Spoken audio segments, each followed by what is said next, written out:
Stop à tout ce bullshit. Il faut que quelqu'un vous dise enfin comment on fait vraiment pour grandir. Ici, il n'y aura pas d'étirement miracle pour vous faire grandir de 5 cm en un mois, ni de décompression de votre colonne. Je vais vous dire comment fonctionne la croissance des os longs et comment vous pouvez optimiser les bonnes hormones afin d'atteindre votre potentiel génétique maximal en termes de taille. Déjà, vous devez savoir que pour faire grandir vos os longs comme le fémur, le tibia ou la colonne vertébrale, vos plaques de croissance doivent être encore ouvertes. Et elles le sont encore jusqu'à vos 20 à 25 ans.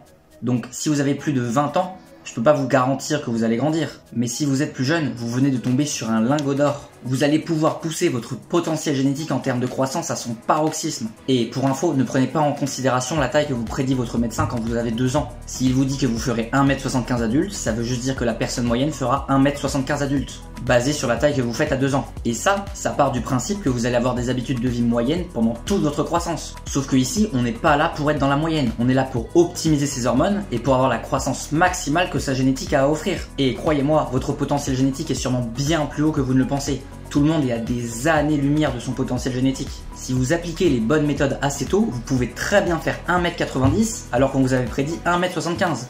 Alors bien sûr, si vous avez déjà 18 ans, vous attendez pas à prendre 10 cm.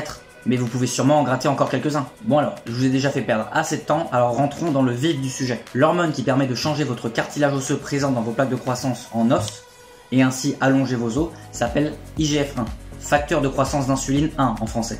Ça veut dire que plus vous avez d'IGF-1, plus vos os s'allongeront, à condition que vos plaques de croissance soient encore ouvertes. Et cette hormone IGF-1 est fabriquée à partir d'une autre hormone, l'hormone de croissance, appelée HGH. Donc retenez ça, on va chercher à maximiser la production d'hormones de croissance, pour ensuite maximiser la conversion de cette hormone de croissance en IGF-1, qui va ensuite permettre d'allonger vos os. L'hormone de croissance est synthétisée quand on ne mange pas pendant un certain temps, quand on dort, spécifiquement durant les phases de sommeil profond, et lors d'exercices intenses. On va donc chercher à avoir le plus d'hormones de croissance possible avant de la convertir en IGF-1. Pour cela, vous allez devoir faire des sprints à jeun le matin. Pourquoi des sprints? Parce que c'est le meilleur exercice physique intense. Ça a aussi plein d'autres avantages, mais je vais pas les détailler là. Pourquoi le matin à jeun? Parce que comme je vous ai dit, vous sécrétez beaucoup plus d'hormones de croissance quand vous avez le ventre vide. Et en plus, vous aurez plein d'hormones de croissance qui auront été sécrétées par votre hypophyse pendant votre sommeil. Comment faire vos sprints? Vous prenez une ligne droite de 150 à 200 mètres et vous faites 6 sprints de 20 secondes où vous courez le plus vite possible avec 1 minute de pause entre chaque. Et vous faites ça 4 à 5 fois par semaine. Ça vous permet de bien démarrer la journée et en plus ça prend que 15 minutes.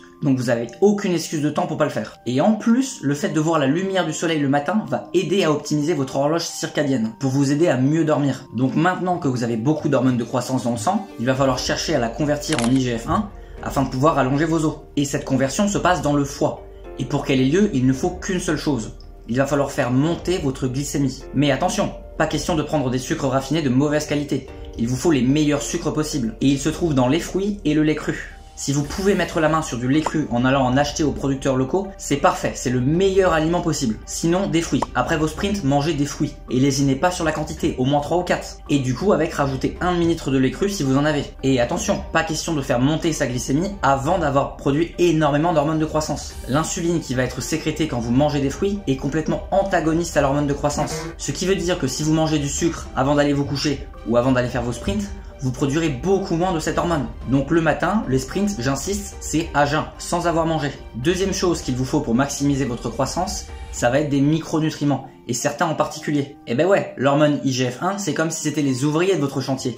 Et les micronutriments, c'est les matériaux de construction. S'il manque l'un ou l'autre, votre chantier de construction va pas avancer bien vite. Et dans ces micronutriments, je pense particulièrement au calcium, à la vitamine D3 et à la vitamine K2. Ces 3 trucs sont les briques de fondation de vos os. Donc sans eux, pas de croissance osseuse et donc pas de croissance. Pour le calcium et la vitamine K2, voici les aliments que vous devez consommer sans modération. Littéralement, plus vous en mangez, mieux c'est pour votre croissance et même pour votre santé en général. Vous pouvez me croire, vous pouvez en manger autant que vous voulez, vous aurez aucun problème. Tous les produits laitiers crus, donc le fromage au lait cru et le lait cru, les viandes rouges et en particulier les organes, comme le foie, ainsi que les jaunes d'œufs et de préférence crus. Si vous cuisez le jaune d'œuf, vous perdez énormément de micronutriments.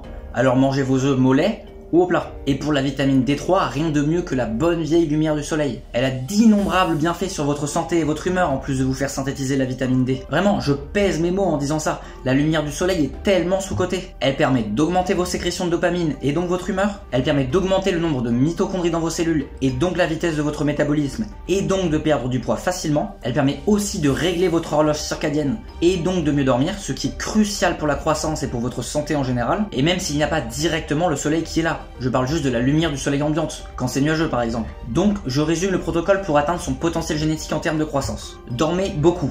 Oui, et vraiment beaucoup. Si vous êtes en pleine adolescence, n'hésitez pas à passer 10 voire 11 heures dans votre lit. Si vous êtes un peu plus vieux, 9 heures dans votre lit. Le matin, 5 fois par semaine, vous allez faire vos sprints à jeun. Pensez quand même à boire de l'eau avant d'aller les faire. Juste après les avoir faits, vous mangez des fruits et du lait cru. Et enfin, vous vous assurez d'avoir assez de micronutriments en mangeant des aliments super riches. Si vous faites ça, vous allez non seulement atteindre votre potentiel génétique en termes de croissance, mais vous allez aussi être en super santé. Et ce n'est pas un speedrun, la régularité est la clé. Ce qui compte, ce n'est pas de le faire pendant une semaine puis d'arrêter car on n'a pas encore vu de résultat. Ce qui compte, c'est de prendre l'habitude de le faire tout le temps. Alors arrêtez d'être claqué au sous-sol et prenez une longueur d'avance sur tout le monde.